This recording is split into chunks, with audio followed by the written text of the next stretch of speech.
Well, hello and welcome to this week's MBE Movie News, where I, of course, John from MBE, who would have thought it, speak about all of the latest shenanigans from the world of Hollywood and, of course, the film industry as a whole. And unfortunately, in the current events, a whole lot of discussion about the ongoing coronavirus pandemic and its wide-ranging implications and impact on the movie industry. Of course, we have now had news about another batch of movies being delayed. None more so than the Batman, of course, but we'll get into that shortly. The headline, as I'm sure you have seen in the actual headline and the actual thumbnail if you have clicked on it, is all about Venom 2 getting not only a logo and a new teaser release, I want to say, a short little snippet from Sony, just to confirm that title is indeed the title and the logo is indeed real. But not only that, we are also getting a delay to this movie. It has been pushed back 8 months to the summer slot in 2021. Now, first and foremost, I'm going to get into the logo. I think the logo is fantastic. As someone who has designed a lot of logos in my time, a whole lot of logos, some terrible ones, some pretty decent, snappy little ones as well. I think this logo is fantastic. I love the way that teaser reveals it. You've got that glint of redness, which is obviously playing into Carnage himself, who's going to be played by the fantastic Woody Harrelson. I just love that little detail. I think the logo's snappy, it's great. I like the title as well. Some are saying it is a little bit cheesy, Let There Be Carnage, because obviously it is cheesy. This character in itself, Venom, has a degree of cheesiness about him. It can't be denied. You watch the first movie, it's like a movie of two halves. I said this time and time again. The first half is all about Eddie Brock, played beautifully by Tom Hardy, just going on this journey of bad luck. He loses his job. Everyone seems to think he's a loon ball because he suspects foul play in this big multi-corporate sort of company, with falsely Riz Ahmed being the all-hearing, all-seeing, omnipotent villain of the piece. And he's right, but he's alienated. He cuts a forlorn figure. And then in steps this little symbiotic alien life form, and it transforms him forevermore. And the second half of the movie is a more traditional action comic book movie, and I just thought that it had a degree of cheesiness about it. The character of Venom, its lust for eating heads and just the bickering and the back and forth banter between Eddie Brock and this symbiotic alien, it was cheesy, but it was great cheesiness. You have bad cheesiness in movies, like that god-awful John Travolta movie, the one about the stalker, which I ranked number 1 in my worst movies of 2019. Then you have good cheesy. This is a good cheesy movie, and that's why I was so excited for the sequel. This first movie blew me away. Didn't expect it to be very good. I hated the idea of Sony creating a villain universe. I thought it was terrible. You have no Spider-Man, you have no Peter Parker, and you want to create a universe about villains. It will not work. Look at Universal and what they are doing with the Dark Universe, the Monsterverse. Shit. No. But look, they were vindicated. The movie was a hit, if not with the critics. And then also we get the sequel, Let There Be Carnage, as we know. Let There Be Carnage, yes, that's the name, John. With Andy Serkis coming on board to direct, I want to say his first proper big blockbuster stint in the directing seat, for lack of a better terminology. And obviously we heard rumours about him and his great relationship with the actors on set, none more so than Tom Hardy, and how they were just getting on great, like a house on fire. It was a real actor's director, which is only to be expected with his roots obviously coming from acting himself. And it just gave me such fervour for this movie going forward, what we were going to get in this movie, because the Carnage character is fantastic. He's obviously like a duology, another alien symbiote, and a more evil body to kind of have that symbiotic relationship with. And just everything about this movie really excited me. I digress, I'm going off on just a blubbering tangent here. I like the title, I really like the logo, and listen, I really like the release date as well. This new release date seems to fit better in many ways than the original release date. For one, it's going to set things into the correct place in terms of the release schedules. They're going to release this movie now after Morbius, which, if I do recall correctly, was the original intention from Sony anyway. We would have Venom, then we would have Morbius, then we would have Venom 2. That initially was knocked out of sync. Now we have that. Now we have things back in their natural order. And I think it's a great time for this movie to come out. Not only does this fit perfectly with a big summer blockbuster release slot, because Sony clearly have eyes for this being a blockbuster. They have great confidence in it. But I don't think with the also the shuffling of release dates this year and movies being put back to 2022, and there's just chaos with this coronavirus outbreak, I don't think it's going to come up against anything dramatically large in that slot. I mean, I may be wrong. There may be a big release. No, it's open, scheduled. Here you go. They say it here in the article. Read the article, John. It always helps. It is scheduled to open 2 weeks after Jurassic World Dominion. So its competitor will be Jurassic World Dominion. Of course, Colin Trevorrow coming back to conclude what he started in that Jurassic World franchise. I don't think that's a threat. I think we've seen ever diminishing returns from that Jurassic World franchise. Obviously, they're getting all the old players back, the likes of Sam Neill and Laura Dern and Jeff Goldblum's coming back again. Ever diminishing returns. This Venom franchise definitely on the ascendancy. I think this will perform really well. But look, more so than ever, I think it's just a great show of confidence in what Andy Serkis and Tom Hardy have created in this movie. The script must be good. The actual fight, little playbacks I've seen of the movie, I presume there's been enough of this movie shot for them to have a degree of playback, and also the studio has great confidence in what they're saying, so it's just been renewed ever more with them thrusting it right into the summer blockbuster release slot next year. But look guys, I'm going to move on to the next topic. This one is coming in from movieweb.com. I don't know why I put the .com in there. It's all about another group of directors. I was speaking about Andy Serkis getting in and doing his first big blockbuster release. Well, these two guys are not strangers to big blockbuster releases. I am of course talking about Anthony and Joe Russo, the Russo brothers, the guys who gave us so many stupendously epic MCU movies, the likes of Civil War, the likes of The Winter Soldier, the likes of Avengers Infinity War, Endgame, concluding a 22-part saga, 11 years of hard work, blood, sweat and tears. They concluded it with great aplomb. And these guys filmed the last two movies in that Infinity Saga back to back. It was in synchronous or sequential ordering. They shot one, then they shot the other one right away.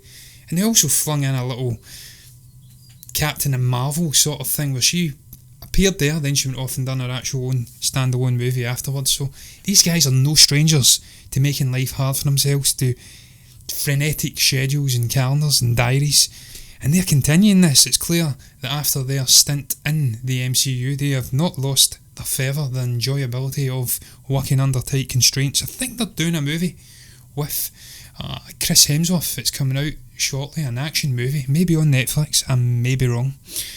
But look, it's been revealed that their next 3 projects are going to be shot one after the other with very little to no break in between. And they've been speaking about it with some publication, and it says on a personal level it's about the stories we want to tell and how we connect to those stories. We have projects that we've been working on for years and we want to bring them to the screen.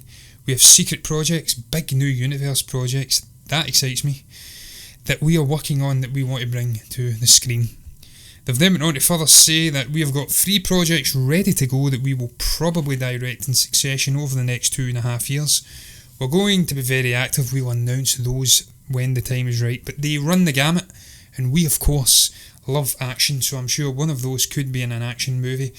And there's some big universe stories in there as well. Again, that just excites the hell out of me. These guys, I mean, can you go any bigger in scale and grandiose action than what they accomplished in that duology in Infinity War and Endgame? The last 35 minutes of Endgame is probably the best action, balls to the wall action sequence I've seen in my entire 31 years on this planet. It was just mind blowing. And then you've got time heists in there. The fact that they have, once again, get something in those two brains that it's universal in scale.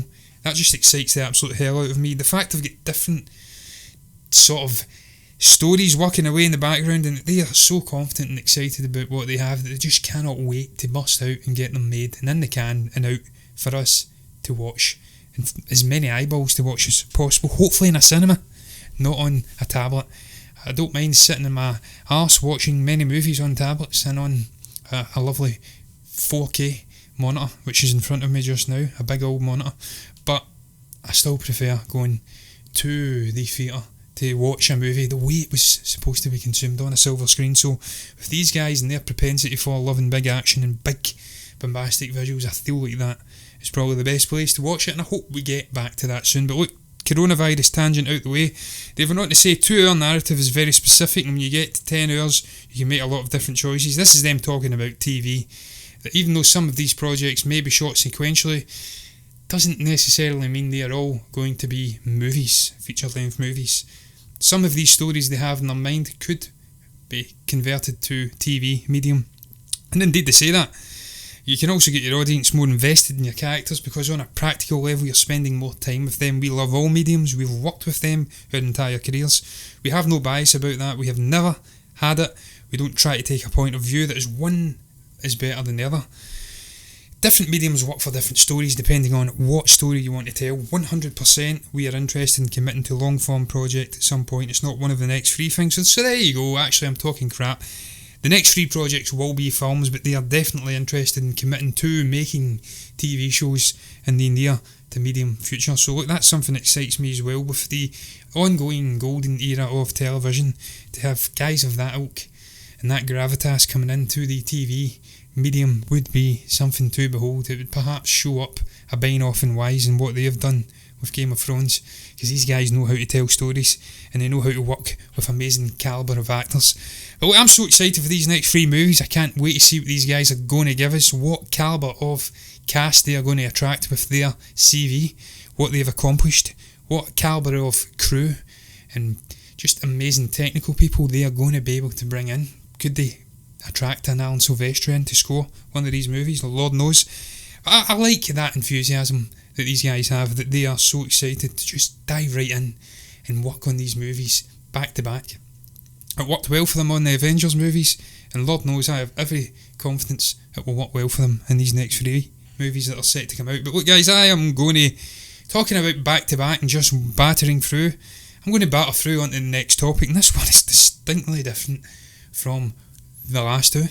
This one is all about Scooby-Doo movie, Scoob, going straight to digital streaming. Now this is just continuing on that theme that seems to have been developing over the last month and a half or so. We of course had, I want to say it was Sony, or perhaps Universal, perhaps, who released a slate of movies like The Hunt, and obviously The Invisible Man. We got Trolls, The World Tour, and a few other studios releasing things straight to VOD, straight to streaming. And there was a lot of consternation in the world of cinema and the world of Hollywood. We had the head of the Theatres Association over in North America speaking out about how it was a disgrace, that we can't have this being a recurring thing, that we must preserve cinema and the theatre going experience. And whilst I do agree with him, it has not slowed down these studios making clear financial decisions that if a movie's not going to get its original release slot and it's not that big a movie that was perhaps not going to make a great deal of money anyway, then why not just fire it out as quickly as possible, perhaps get some money in from the rental sector and a short stint, and then give it to streaming services. It's not really stopped that desire from the studios, and here we have Warner Brothers now doing it with Scoob. Look, now, I seen the Scoob trailer and it looked okay. It did. I grew up with Scooby-Doo when I was a young guy. I mean, I grew up in the 90s. This thing was out for about 20-30 years before I was even watching it. It's an institution of a cartoon. These characters mean so much to different generations. It's like a passing of a baton to a new generation when you indoctrinate someone in the Scooby-Doo franchise, if you can call it that. But that said, the last live action movie was a shit show. It was terrible, and I had no real excitement for this movie. I didn't mind the trailer. We did have the likes of Zac Efron and whatnot in there. I think we had the original guy who voiced Scooby-Doo coming back. So that it's something going for it, but it looked like a bog standard animated, painted by numbers sort of movie. Not a movie that was going to ever explode at the box office and make gargantuan sums for Warner Brothers. It just wasn't. It's not a Wonder Woman 1984. It's not a big bombastic tentpole release that you can bank on giving you a profit if you hold off and put it in the theatres. So I'm not surprised by this at all. Despite not really minding the trailer, it never blew me away. And I just think this is going to, as I did say last week when I pondered what the future of cinema would be after the coronavirus, I feel like this will continue to be the route that studios go down from now on. We'll have medium to low budget, bog standard movies, not really groundbreaking animated movies like Scoob, just getting made straight for VOD and straight for streaming services. And I mean, Warner Brothers are in cahoots, I want to say, with HBO. It's HBO Max or something, I think it's called, if I'm not wrong. And they're timing this perhaps to just go right onto that streaming service when it premieres. So this could be a big thing for HBO Max, if I'm not talking crap, and it is not a deal they have done with that great sort of TV studio, HBO. But if it is in their premiere, then it could be something that brings in a demographic that otherwise wouldn't have subscribed to HBO Max, and that can only be a positive thing. And look, whilst as I did say I love going to theatres to watch movies, it's the correct way to watch a movie, you have to be realistic about the changing landscape of cinema, of the entertainment industry. Netflix, much like the Batman in Batman Begins, and as the Joker rightly said in The Dark Knight, I was about to say Rises, because we just reviewed it, they have changed things. There's no going back. He says it about the Batman, I'm saying it about Netflix. There is no going back to that traditional time 30-40 years ago where independent movies got an equal release schedule or an equal stint at the box office to a big blockbuster movie. They're done. They're done. We are now in a stage where more eyeballs are consuming movies and entertainment at home than they are in the theatres. Studios have to be realistic. They have to fight the threat of Netflix by doing what they are doing now, being strategic with movies that go out in the cinemas and what ones go to streaming services and VOD. And this is something I think it will just continue again and again and again now. It's like many things in life post-coronavirus, it's going to be distinctly different times because we are in unprecedented times just now, and there ain't no going back to the way it was, as much as some of these multi-corporations and governments would love to. It's done. We're changing. But look guys, I'm going to change subject, go on to the final topic in this week's show. This one's coming in from digitalspy.com. It's all about James Bond, and it's all about Pierce Brosnan revealing that Quentin Tarantino wanted to make a 007 movie. Now, I'm so glad that this didn't happen if it was in the 1990s, because I'm not a fan of Pierce Brosnan's James Bond movies. I have to say, it was bog standard. My favourite movie that Pierce was in was probably Mrs. Doubtfire, and that's probably a damning indictment for that man's career, because it wasn't an amazing role for him in that movie. That was very much Robin Williams and a masterclass from that guy's multi-character acting. So I've said my bit on Pierce, not my favourite James Bond. I actually think Daniel Craig is starting to get up there with Connery for one of the better Bonds now. Brosnan, not so much. But what he says, he shared that Tarantino's people had reached out to him in a bid to make a Bond movie all the way back in the mid-1990s. He says during a live watch-along, this was when he says it was a watch-along of GoldenEye, it wasn't when the actual pitch was made. He revealed it was after Kill Bill Volume 2. He wanted to meet me, so I went up to Hollywood one day, not the Hollywood. No need for the prefix. From the beach, and I met him at the Four Seasons.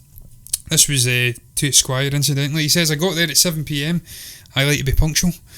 7:15 came around, no Quentin. He was upstairs doing press, yada yada yada. He basically says that he was the best James Bond. He must have been on something a little bit more than Martini, Quentin. Probably LSD, because there's no way Pierce Brosnan was the best James Bond. He says, I want to do James Bond. It was very close quarters in the restaurant, and I thought, please calm down, but don't tell But we don't tell Quentin Tarantino to calm down. He wanted to do James Bond, and I went back to the shop and told them that wasn't meant to be. No Quentin Tarantino for James Bond. Look, one thing I'll agree with on Pierce, he says that a Bond movie filled with samurai swords and full-mouthed 007s, that would have been a good one to watch, much like Star Trek. If that was to have happened, would have been an interesting watch. To see a Tarantino take on 007 would have been different to what we're accustomed to. This suave, polite English gentleman sort of figure. Doesn't really swear all that much. Slick. To introduce unbelievable gore and violence and swear words willy-nilly into that setting it'd be an interesting watch, but not with Pierce Brosnan. I'd have loved to have seen Quentin do this with maybe a Daniel Craig, because we've seen that the guy has an almost chameleon-like way about him, and that he can form into just about any character that he's in little mind, or his big mind, I should say. I'm doing him down. Puts itself to. Obviously he plays a fantastic Benoit Blanc in Knives Out. I'd love to have seen Quentin working in cahoots with a Daniel Craig and making a James Bond movie, but look, it wasn't to be. It's not to be for Star Trek. We'll have to wait another day for an R-rated Star Trek, and I'm sure we'll be waiting a long time for an R-rated James Bond movie, because there is an audience for Bond, and they don't like that sort of shenanigans. They like their Bond to be pure, to be wholesome, like the books denoted. But look guys, I'm done speaking. I'm talking absolute shite now. I'm going to round the show up. What is your thoughts on the topics that I touched upon on today's show? What is your thoughts on this Venom Let There Be Carnage title, the logo? What's your thoughts on it being delayed to the summer of 2021? Do you think it's a good thing? Do you think the title's good? What do you make about the Russos and their never say die lust for working, this concept of doing 3 projects in back-to-back format? What's your thoughts on the Scoob movie being released straight to VOD, and did you think a Quentin Tarantino movie, a Bond movie, would have been a good idea? What's your thoughts on Pierce Brosnan's Bond as well? Do you think he was shit, good, bad, indifferent? If you've got anything to say at all, you can comment below and let me know what your thoughts are down below in the comments section. That's what it's there for. You can also like the video if you've enjoyed it, and if you want to see my ugly mug again speaking about movies, then you can also subscribe to the channel, and if you do, then you will see me tomorrow with Stephen speaking about the great Happy Gilmore. See you then.